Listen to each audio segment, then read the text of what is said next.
Hey cruising crew, and welcome back to the channel. I'm Alexis, and today I'm doing something a little crazy. I tried every single specialty restaurant on board Star of the Seas, the brand new Icon class ship from Royal Caribbean. We're talking steakhouse, Italian, hibachi shows, fancy 8-course supper club, fresh seafood with ocean views, and even family-friendly spots where kids eat free. I spent over $600 this week on my dining, and I'm giving you guys my honest review to see if it was really worth it.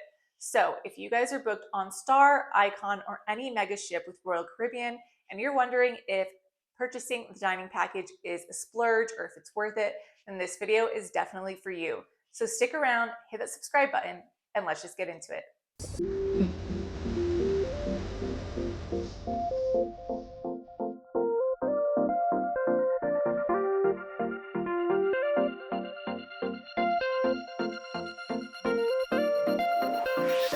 Star of the Seas has over 40 places to eat, but most are included in your fare.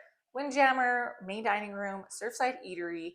The specialty restaurants are extra fee ones with reservations. They're a little more elevated, usually smaller, and they do book up fast through the Cruise Planner app. My pro tip is if you're wanting to try some specialty restaurants, but you're not ready to make the big plunge, then I would purchase a 3-day dining package prior to getting on board. So if you do book before getting on board, it usually is cheaper and it's just a little easier. That way you already have them booked on board. Now, another thing that I would absolutely recommend is calling before your cruise to try and book. And if you cannot do that, then as soon as you get on board on embarkation day, before or after your muster station, get on your app and book up your dinner reservations. That way they're all ready for the week because they do go fast. Let's start off with the iconic steakhouse with Royal Caribbean, Chops Grille. So on Star of the Seas, this is located in Central Park, and I love this location for Chops because there's something so nice about going to dinner, walking through the park, and going to a nice steakhouse. Now, this usually ranges from $65 to $75 per person, and what you get is exactly what's in the name, a nice steak. So what I usually get here is the wild mushroom soup. It's always really good tasting, and this time it was actually perfect temperature. It wasn't too hot, but it was just hot enough to slurp. I recommend getting this soup over the lobster bisque. However, both are really good. Now, what I usually always get, and I did get this time, was the 9-ounce filet mignon. I usually get it medium rare, and Chops Grill is usually really consistent. However, on this sailing, I did find that my steak was a little overcooked, and the time that we went, they were really busy, so I didn't really want to send it back. However, the flavor was really good. I always usually get a creamed spinach and mashed potatoes as my sides because they go really well with any kind of steak. What I like about Chops Grill also is you can get multiple sides to share for the entire table. So my value rating for this on Star of the Seas will be a 9 out of 10. If you're a vegetarian, I would absolutely skip out on this. Then you have Izumi hibachi and sushi. So hibachi is usually about $70 per person extra. Izumi sushi is usually an a la carte menu. Now, this is also located on Deck 8 in Central Park, and I will say this location on Star and Icon of the Seas is not my ultimate favorite. So you do have the Izumi sushi tables and the hibachi tables sort of in the same vicinity. And so if you do sit down for just sushi, which we did on night 1, we ended up getting the spring firecracker rolls, which is my absolute favorite appetizer. And then we got multiple rolls to share. I do love Izumi sushi. However, if you're sitting down for sushi and you kind of want a quiet, more intimate night, that is not what you're going to get. The Izumi hibachi tables are located basically in the same room, and so it is a very loud venue when you are sitting down for sushi. So just know that even if you're not going for hibachi, you will kind of get the hibachi experience through the noise. Now, I did do hibachi for dinner one night, and this is so much fun. When you go to hibachi, you should expect a full fun night of dinner and entertainment. So you're usually sat with other people unless you're in a big crowd, and this is a fun time to act silly at dinner and get to know whoever you're sitting with and just have fun with your food. Now, the food is always really, really good, and I recommend that if you are going to hibachi for dinner, that you maybe don't eat as much during the day because you will be completely full and waddling out of the hibachi. I'm going to give this value rating for Izumi an 8.5 out of 10. Next is the Lincoln Park Supper Club. So this is the most expensive restaurant on board. This is about $200 per person, but this isn't just dinner, it is an experience. So there is a formal dress attire. Girls should be formal attire, nice dress or nice blouse. Men do have to wear a jacket, and if you don't have one, they do provide one for you. Now, this is an 8-course meal with cocktail pairings that are so perfect. You also have entertainment, 1930s Chicago style, and this is just a nice dinner and a show. The food was creative and delicious, and all the cocktails were perfectly matched. I give this an 8.5 out of 10. And I think this is perfect for a date night, a birthday, any kind of celebration. This is really unique to Star of the Seas, so I highly recommend this. Giovanni's Italian Bar and Kitchen is a really nice one on Star of the Seas. I like this location as well. It's kind of located in the Royal Promenade on deck 6. What I like about this Giovanni's is they actually have a Giovanni's wine bar right in the front.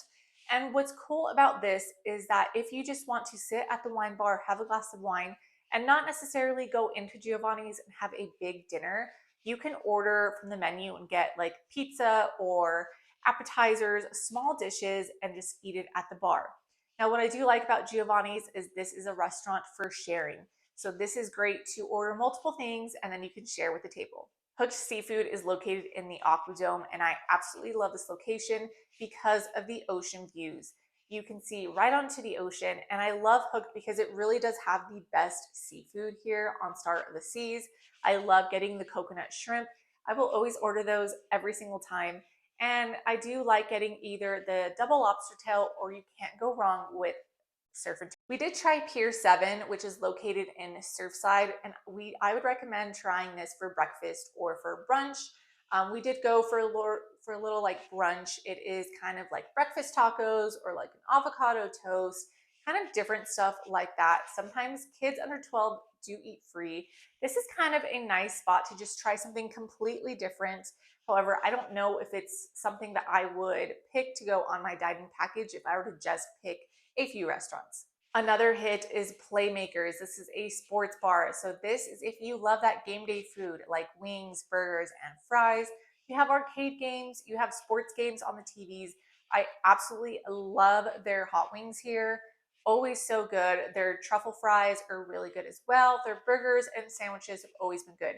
I love that this option is specialty, but it's also just very casual. So when you want to go a little casual, you don't want to go eat something heavy from one of the other specialty restaurants, you can definitely go here and really enjoy a nice lunch. Another cool thing that if you do have a dining package, there is Izumi in the park, which basically is just a walk-up window where you can get little rolls in a box to go, or you can get a waffle cone with ice cream. I love this touch because if you did want something super light, you could just go and get sushi, and it is included in the dining package. So here are some quick tips before I give you guys my rankings.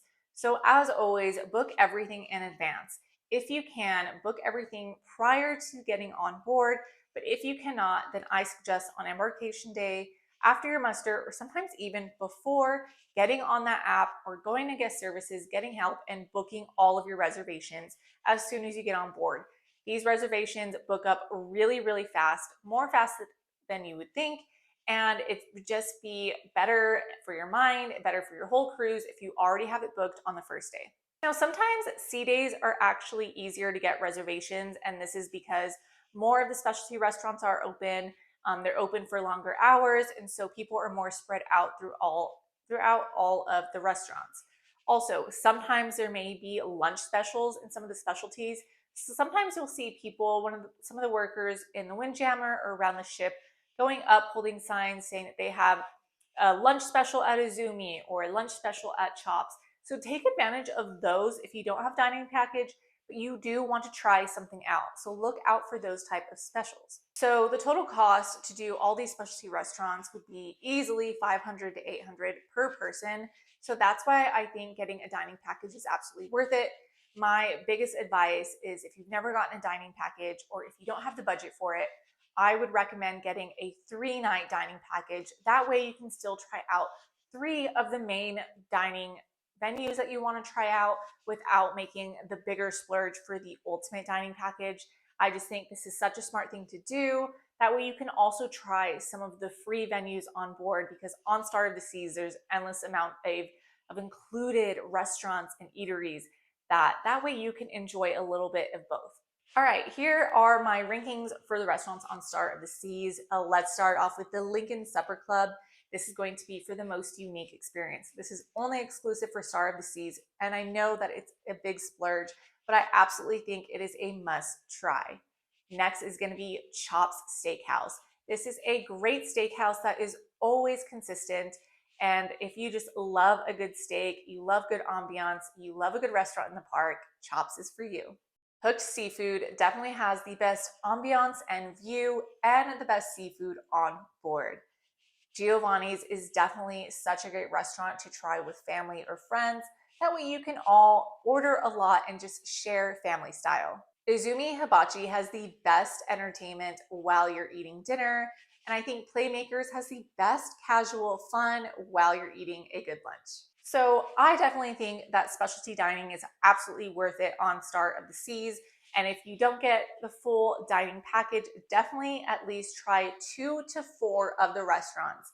Now, I would recommend doing the Lincoln Supper Club because it is very unique to Star of the Seas, Chops for such a great steak, and Hooked for the wow ambiance and views of the ship. What do you think? Drop down in the comments, what is your favorite restaurant on Star of the Seas?